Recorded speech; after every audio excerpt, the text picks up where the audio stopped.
I request the permission of the Honorable Governor to commence the proceedings. With your permission, sir, I may now read the order of appointment of the Honorable Chief Minister. The order reads, the Governor of West Bengal order, in exercise of the power conferred on me by Article 164(1) of the Constitution of India, I, R.N. Ravi, Governor of West Bengal, hereby appoint Shri Shubhendu Adhikari as Chief Minister of the State of West Bengal. Signed by Shri R.N. Ravi, Governor of West Bengal, on 8th May 2026. May I now request Shri Shubhendu Adhikari, Honorable Chief Minister Designate, to take oath before the Honorable Governor.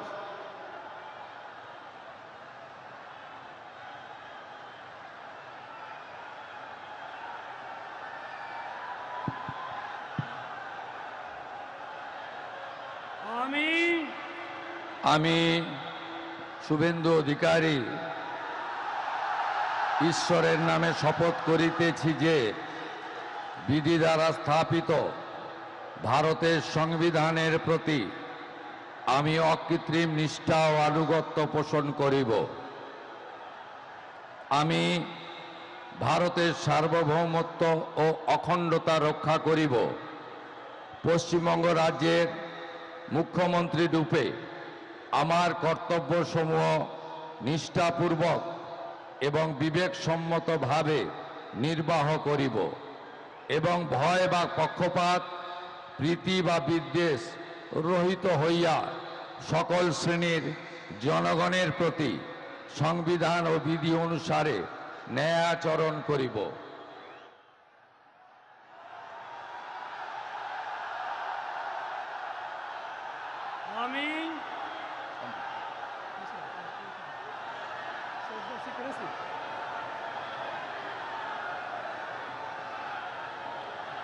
আমি শুভেন্দু অধিকারী ঈশ্বরের নামে শপথ করিতেছি যে পশ্চিমবঙ্গ রাজ্যের মুখ্যমন্ত্রী রূপে যে কোনো বিষয় যাহা আমার বিবেচনার জন্য আনীত হইবে বা আমি জ্ঞাত হইব, তাহা মুখ্যমন্ত্রী রূপে আমার কর্তব্যসমূহের যথাযথ নির্বাহের জন্য যেরূপ আবশ্যক হইতে পারে তদ্গতিকে আমি প্রত্যক্ষ বা পরোক্ষভাবে কোনো ব্যক্তি বা ব্যক্তিগণের নিকট জ্ঞাপন করিব না বা প্রকাশ করিব না।